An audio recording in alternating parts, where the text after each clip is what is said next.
Praise the Lord. My name is Dilip Kumar. I am from Kondajutur.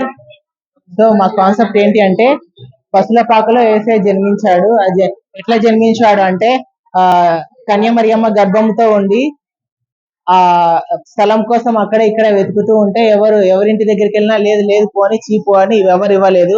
So ఎవరు ఇవ్వని పక్షంలో ఒక పసుల కొట్టంలోకి మరియమ్మ వెళ్ళి ఏసైను జన్మించింది. జన్మించిన తర్వాత ఆ ఏసైను చూడ్డానికి చుక్కను కనుగొని తూర్పు దేశపు జ్ఞానులు ముగ్గురు వస్తారు.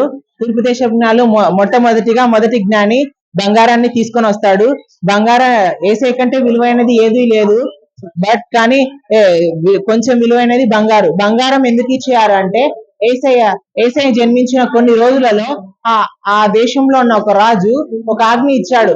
ఏమి ఆజ్ఞ అంటే మన దేశంలో ఉన్న చిన్నపిల్లలందరినీ చంపివేయండి అని ఆజ్ఞ ఇచ్చాడు. సో ఆజ్ఞ మేరకు రాజు కింద పనిచేస్తున్న ప్రతి ఒక్కరు వెళ్ళి ఆ విషయం అంతా ఆ దేశం అంతా వ్యాపించిన తర్వాత మరియమ్మకి ఏసేపుకి విషయం తెలిసింది. ఆ ప్రాంతం విడిచిపెట్టి వేరే ప్రాంతం వెళ్ళారు.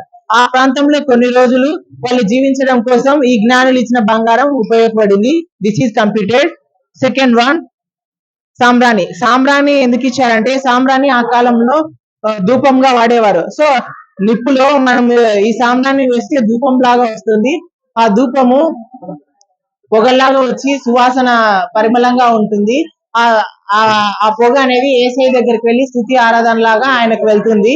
This is completed. Third one, బోలము అంటే బంగారం కంటే చాలా విలువైనది బోలము ఎందుకు ఇచ్చారంటే ఈ బోలం ద్వారా ఇలా చిరకను ఏర్పాటు చేస్తారు. ఈ చిరక ఎందుకు ఉపయోగించారంటే యేసుక్రీస్తు శిలువలో మరణించేటప్పుడు దాహం వేస్తుంది అని దాహం అని ఆయన అడగగా ఆయన కింద ఉన్న భటులు ఒక స్టిక్ ఉంటది, ఆ స్టిక్ కి ఒక స్పాంజిని కట్టి ఆ చిరకలో ముంచి ఆయనకు త్రాగనీయాలని నోటి దగ్గర పెడితే సో ఆయన దాన్ని పుచ్చుకునలేదు. ఎందుకు పుచ్చుకునలేదు అంటే అది చాలా చేదుగా ఉంటుంది.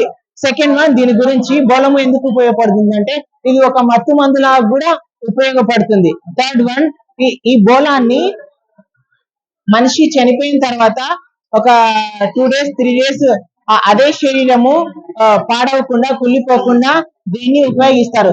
సో ఈ మూడు వస్తువులు చాలా విలువైనవి.